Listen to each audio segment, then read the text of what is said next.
Hello and welcome to a brand new collaboration between Enwins Motors YouTube channel and the TKC Magazine YouTube channel. Now, those of you familiar with the channels, and if you're watching this on Patreon, surely you are, will know that we've had a lot of success with our History File series, where we take the magazine's extensive photo archive and provide voiceover to explain the stories of some of the cars and the manufacturers and the people of the industry in the past that helped to make the industry we have today. Well, what we're doing on this series is a similar thing, using the video archive from both channels to create more extensive videos on various cars or types of cars. By combining the video archive from both channels, we can actually show a little bit more to our individual Patreon supporters than you would get from one of the channels individually. Moreover, after 12 months, this will then filter onto YouTube. So if you're watching this on YouTube, there are another 11 episodes waiting for you on Patreon. So if you enjoyed it, then why not go to one of the Patreon pages for Enwins Motors or TKC Magazine and catch up on the rest.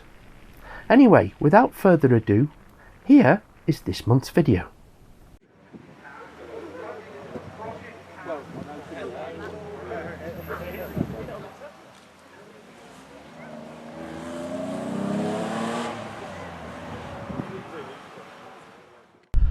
Our story begins in the late 1980s in what is now regarded as the golden period of the kit car industry.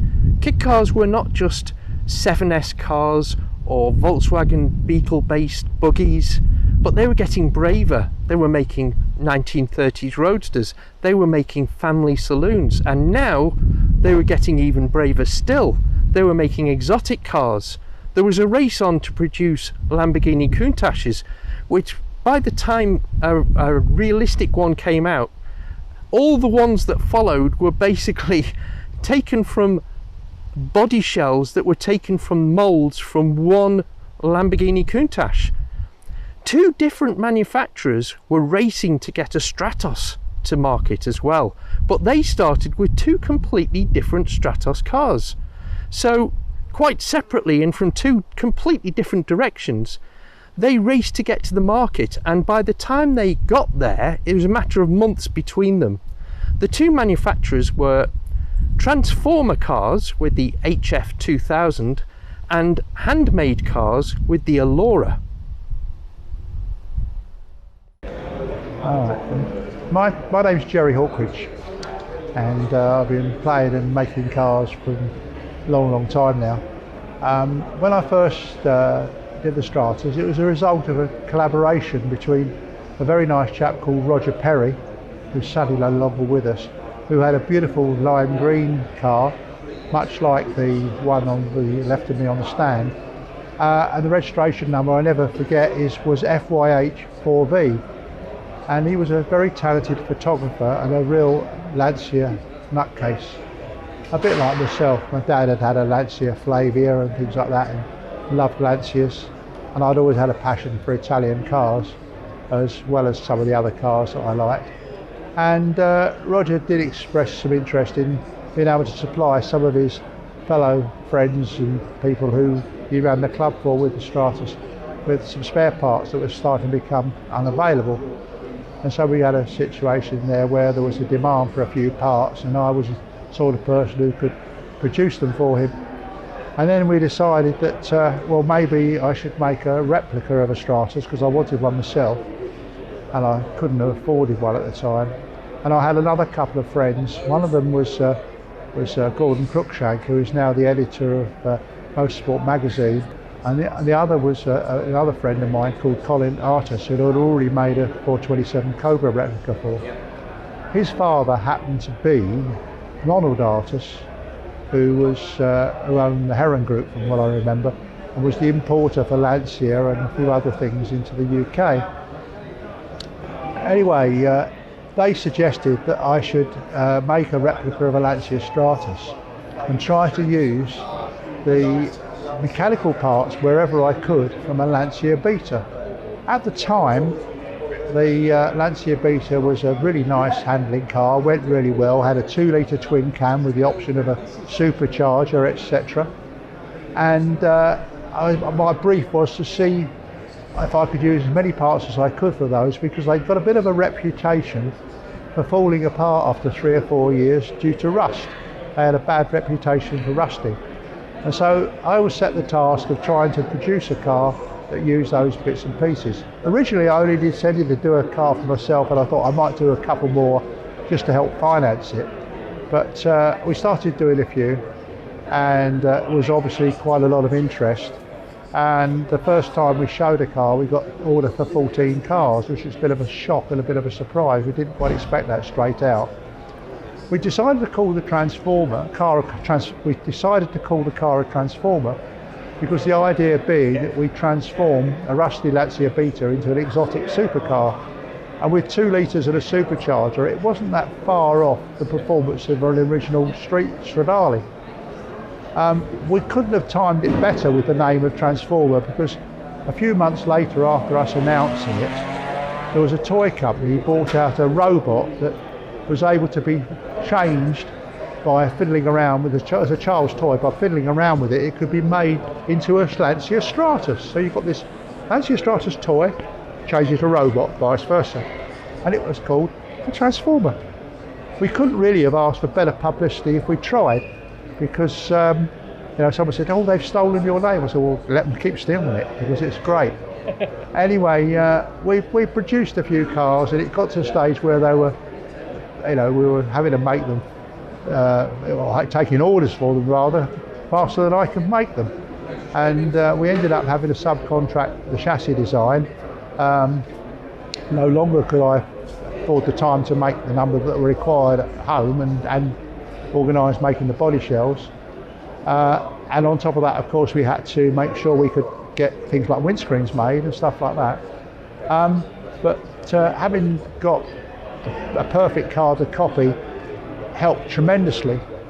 A little bit later on, I got approached by another gentleman who happened to be my son's godfather, Grenville Griffiths, and he happened to have one of the ex-work checkered flag cars, Group 4 car, and he wanted me to do some work on that and to revamp that and to replace the bodywork. So all of a sudden we've got a situation where I've not only got a Stradale to work from and copy, but I'd also got the option of a Group 4 car to work from. So we were able then to offer both options. We went through a bit of a recession not long after that, where it got to the stage where I was also running another company called Hawk Cars, which we were producing 289 Cobra replicas. And because of the recession, it was caused us a bit of a hardship financially. The turnover was insufficient to require all the necessary paperwork and accountancy fees, etc., for transformer cars and Hawk cars, and so we had an agreement whereby Hawk cars then also took over transformer cars. Nothing changed as far as who owned it. It was still me, but it was just one company from then on, and it was Hawk Cars. Prior to that, it was Hawk Cars were making the parts for Transformer, which it wasn't a profit-making thing, it was just the way it worked. We then got to a situation where people wanted faster cars and bigger engines, and the V6 Alpha became a popular choice, but it wasn't until the 164s and stuff arrived where we had a transverse engine installed with a nice 5-speed gearbox that it became relatively straightforward to do. And then we, instead of just making the HF2000, we were then making the HF3000, which was basically the V6. And we made quite a few with either 308 Ferrari engines in, or even the 246 engines. And there were one or two made that actually had Honda engines. And we started sending some out to Japan, believe it or not, with a mini engine in. And the reason they went to Japan with the mini engine is that in order for them to make it straightforward to register, they had to go with an engine, but the engine would be changed once they got into Japan.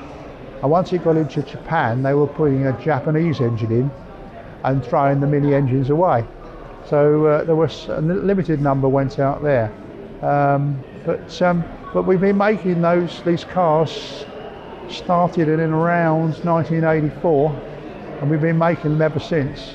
And I've made nearly 700 now, or maybe over 700 now. And we've got to a stage now where I've started doing the ultimate one, which involves producing a car which has got an original steel centre tub body shell and chassis. The one to the right here, isn't it? The one to the right here, which is identical to an original car, absolutely identical. And it's basically a tool room copy, and we're doing a limited run of those. And at the same time as we're doing that, we're doing an updated version of our normal road going Stradale car and our Group 4 car, which is a sort of halfway house version, where I'm trying to make the normal kit, if you like, look even more like an original car. I mean, they're pretty faithful, but when you open the front bonnet clam of one of our fiberglass kits, they do look slightly different because of the choice of donor parts to those, the appearance of the those which are got the steel shell with the X19 modified pedal boxes, the X19 modified steering, and the slightly different layout at the front. But we're now doing what I call a halfway house version, which we're calling the Classico. Classico is in honour of Roger Perry, who had a little company called Classico, and back in the days when he was supplying the parts for the Lancia. What we've done is we've remoulded and retooled the front of the car, so that when you open the front of the new version, it looks much like the steel car was originally, but at a much more affordable price. If you're going to build one with a steel shell, you then need to put in the right Ferrari Dino engine, which like the one on the right here has. You really need to have quite deep pockets. It's quite a big budget car. Whereas to do the fiberglass version with the Alfa Romeo in it, it all becomes affordable. It's not horrendous money. I mean, you can produce one 35, 40,000 upwards. Whereas if you're going to start doing it with a steel shell and a Ferrari engine, you're going to add best part of 100 grand to that bill.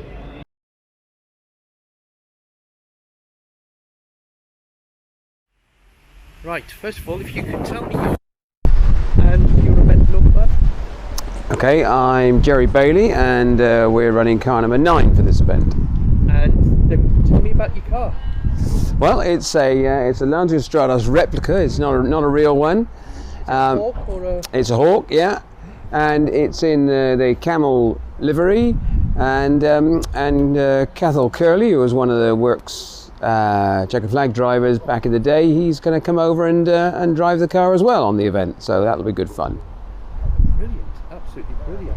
So tell me a little bit about the car. So obviously I'm aware of the Hawk kits and so on. Explain about the donor, and did you build it yourself or did you buy it? No, I didn't build it myself. I bought it mostly like it is now, but we've changed a few things on there. It's got an Alfa Romeo V6 3-litre engine in the back, but it's only really a road car. It's not in full competition spec. So we'll be just doing demonstration runs where you won't be trying to keep up with the quick boys this weekend. But they're very much built like the originals were. All the bodywork fits on the originals. All the suspension pickup points are virtually identical to the original, and I'm told they're very similar to drive to the originals. So they are a pretty authentic replica. They're not just a look-alike. They are a true simile of the original cars. Right. Thank you very much. Good luck for the weekend. Thanks very much.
I'm Guy.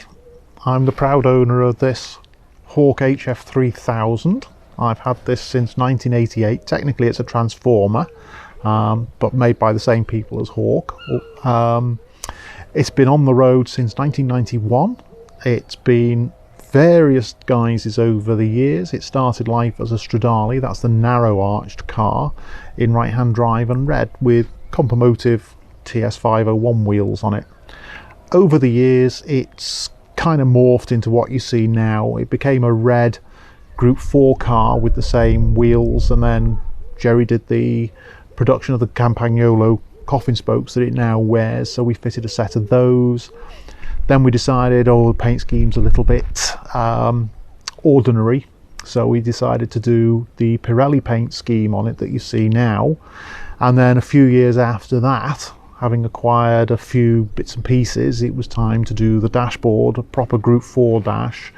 And we thought about it long and hard and decided it should be left-hand drive, so it was converted to that, and that's how you see it now. First engine was a twin-cam Lancia Beetle engine, the supercharged Volume X one, which is a 2 litre. It's now running a 3 litre V6 12 valve Alfa Busso motor, shortly to get a 24 valve in its next tinker stage. And that's a short history. It's 100,000 miles plus now. It's been to the continent many times and toured Italy. We've been up and down the Stelvio Pass with it. We've been round the Nürburgring. We've done Rosmalen. We've done the Zolder circuits. It's done Donington, Silverstone, Aintree. It's just been a hoot. Absolutely love the car. My next question, the answer is already obvious. Is it everything that you thought it was going to be when you bought it? Probably yes, and more. I wasn't prepared for how practical the car is when I bought it. I didn't appreciate, and not many people do appreciate, how much luggage capacity this tiny little car has. But basically, behind the back wheels is the boot, and it's the full width and full depth of the panels that you can see. So there's plenty of space in there for two people's luggage for touring for 2 weeks around Europe, which we've done many times. So originally the 2 litre Volume X. So talk us through the decision process in originally when it was transformer cars and the decision to build a Stratos replica. Oh, that goes back even further. I was first got interested in cars when I was a kid, 16, 17 I would say, and fell in love with the Nova of all sorts, but was disappointed to find out that it had a Beetle for a basis, but a stunning looking car. And then over the years that the kit car scene sort of waned for me, and I got into classic Italian stuff, and specifically Lancias. That was my first real love of cars. I saw the rallying, I saw the cars racing in period, and fell in love with the Stratos back then. And then 84ish, Gerry brings out the kit, and it got rave reviews in the mainstream press, and that's what sold it for me. So I spent 3 years of my life not going on holiday, saving every penny I could, just so that one day I could pitch up on Gerry's stand at Stoneleigh and say, I want one, which is exactly what happened. And that's the last time I knew Gerry to be absolutely gobsmacked and lost for words. So another 3 years went by whilst the car was in build. I couldn't afford to build the car any faster. So basically 6 years of my life went into financing and building the car. And ever since then it's been developed to what you see today. Now, the original donor car being the Volume X, so you went for that was probably the maximum performance available at the time for the kit. Correct. That's still not far off the performance level of a Stradale. No, the original engine was from the donor car, which was just an ordinary 2 litre twin cam beater, which is about 120, 125 brake horsepower in a Stratos replica, slightly less restrictive exhausts on them. The first engine that it actually hit the road with was the supercharged one, and that was built by a guy called Barry Waterhouse, who's no longer with us sadly, and it was a 200 brake horsepower engine, and that's slightly more than the normal Stradale Stratos has, but didn't have the torque curve that a Dino engine will have. It's a beautiful engine, it goes lovely, but it wasn't a V6, so when the opportunity arose, I managed to find an accident damaged 164. Now at the time that car was 3 years old, so they were not an easy car to find as a donor, and my car was the second one up on the road after Steve O'Keefe running with a V6. John Rutter's car was the first to have an engine fitted, i.e. his was the mule. It was a very easy transplant to do, just involved a couple of new engine mounts and an engine management system, which was really easy to wire in, the standard Bosch one. All thanks to Gerry and the kit that he produced to convert them. And it made a hell of a difference to the car. It's a lot faster with a V6. The torque curve is just straight, and it's a beautiful engine. Sounds lovely, looks lovely, does the job. So that was what sort of period that was fitted? That was fitted in 1994. So I had 3 years running it with the Volume X engine in it. And in fact, the last day it ran with a Volume X was the first day I ever got to ride in a Ferrari. And that was at Aintree Race Circuit, where a lad called Steve Pilkington was racing his 250 GTO. And we were playing tag at the time around Aintree. I had an oil surge problem, which I combated by putting a little bit more oil in until it reached the point where it said no more, you put too much in, I'm popping it out the oil seal at the crankshaft end or on the clutch. So that was the end of my days playing on Aintree Race Circuit. At the time I was living a mile from the circuit, so we managed to limp it home, and you could follow me by the trail of oil it left. And that was the last time it ran with a Volume X. It shortly got converted to the V6 with the square arch Group 4 body style on it, all done at the same time. And as you said, you've driven it distances and really done some proper touring in the car. Oh yes. What would you say has been the highlight of ownership? Is it the reaction of other people, or is it just the fact that you've got your dream car? And no, the highlight is an easy one. In 2006, it was the centenary celebrations for Lancia in Italy. I've been a member of Lancia Motor Club in the UK since 1982. That's how far back my membership goes. And we were allowed to take the replica to be part of the official week celebrations in Turin. Even though it's not a Lancia, they welcomed us with open arms because I'm Lancisti first and foremost. And we had a wonderful week celebration there. We were invited to test circuits. We took it up on top of the Lingotto. If you've seen the Italian job, you'll know what that is. We took it to the La Mandria test track where Fiat test all their cars to make sure that they're okay, and they did a regularity run around there, and we managed to win Group 4 for that, kind of appropriate for it because it's a Group 4 car replica. And we just had a wonderful time.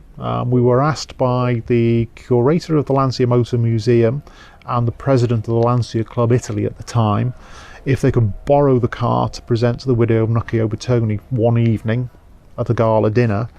And we said, yes, of course you're welcome to, but you do know it's a replica. And they went away for an hour. I told them to and think about it, and they came back and said, on balance, we'd probably better not. And I was perfectly okay with that. I was just glad to be there. It was a wonderful week. At the end of the week, we went away. We had another week on the far side of Lake Garda, just recovering and resting, and then we drove back. We did the east side of Lake Garda down onto the Italian auto route across to Milan and then up into the mountains again, and we stopped when we got to Reims. It was just over 1,000 kilometres in a day. It was not easy. It was a tiring trip, but it was a fantastic 2 weeks away with the car with my wife. How often do you get to use it these days? Not nearly as much as I ought to. I'm doing about 2,000 miles a year in it, which isn't enough, but it's not the only car I've got. And my time is taken now with the restoration of Lancia Beta, the 7th one I've owned, my first love. So I will get back to using it more, no doubt about that, because it's not going anywhere. But it's just being used sparingly now. I was speaking at the beginning of part 1 to the owner of an Allura, who built it at the time because it was his dream car, and it's still a 2-litre, and he's been offered money for it and been told what it's worth, and he has absolutely no interest. In fact, he's been completely shocked by the rise in values. How has that affected you in terms of, does that change the insurance situation, or is it? It does. The car needs to be insured for what it's worth, and premiums have doubled in the last 2-3 years. There's too much demand and too little supply. There's very few used cars come to the market. Very few part built kits come to the market. People tend to build them and keep them because it is their dream car, and I don't think that's going to change. There is a supply issue with both manufacturers, Listabel and Hawk Cars, having full order books, which is obviously driving part of the change in value. But I also think that there's a potential issue with the European market, that whilst it's still possible to take a car from the UK and register it in Europe, it's only a matter of time before that loophole is closed by the European Parliament. And at that point it's going to be impossible to register a part built or an amateur built car in Europe. So until that happens, there is a big demand, especially for left-hand drive cars, especially for fully built cars. So if someone comes knocking on the door with £100,000, would you? No, not interested. It's there is so much more to the value of the car than just pure pound notes. It comes down to memories. I've often said I'm going to be buried in it. Well, that's not going to happen, but the day will come when I'm no longer able to drive it, and when that day comes, the car will have to go. The amount I get for it is irrelevant. I just don't want to see the car not being driven. The main thing is that you can't buy those memories at all. No, you can't. Without the car, I wouldn't have met my wife. Oh, right. So it's as simple as that. Fortunately, she likes cars as well. That helps. It does. Yeah. It does. So she fell in love with the car, or... No. She was married to another fella who was another customer of Gerry's, or knew Gerry, and we met a couple of times, and Andrea was with him. They got divorced, and at that point Andrea was introduced to me by Gerry again, and things went from there, and we've now been happily married for 4 years. We've been seeing each other a lot longer than that. Oh, that's a wonderful story, and obviously you both enjoy the car as well, so yeah. Andrea less so than I. So any future plans for the car going forward? There is an engine transplant coming. As I said earlier, it's got a 12 valve Alpha V6 of the Busso engine in it. There's a 24 valve from a 166 sat in the garage ready to be slotted in. I'm undecided on injection over keeping the original plenum or going to throttle bodies, which might allow me to put a more authentic style air filter system on it, but practically speaking, no, it'll probably end up with the standard plenum chambers and an aftermarket ECU, rather than trying to worry about getting Alpha's system to work. And you'll probably get your money back from selling the other engine if you decided to as well. I would doubt it. Most people who are building now need a donor car, so there's not many people that are looking for a second-hand engine on its own. They need the paperwork for the V5 to get an age-related number plate, So that the market for a second-hand engine is limited, but the engine, being a rare engine, doesn't get thrown away. It will get put in a corner of the garage, and if anybody within the club finds that they need a part off it or needs a new engine, then they're more than welcome to it. Talking about club, you're obviously involved with the club. How does that work socially? The problem with the club for me is that when we get together, it's usually at a kit car show. So it's been Stoneleigh, it's been Malvern, it'll be Newark in a few weeks' time, and I'm usually on Gerry's stand, so I don't get out and meet with them as much as I would like to. Other than that, it's social days at somebody's garage if they decide they want to throw the doors open or go out for a blast in the countryside. At the moment, I haven't done that for a couple of years because other things have been on the plate. We've just moved house and the beater's got in the way. Yeah. But it will get out and about. It will get used and abused. That's what it was built for. Well, thank you ever so much for your time and for letting us look at the car. Absolute pleasure.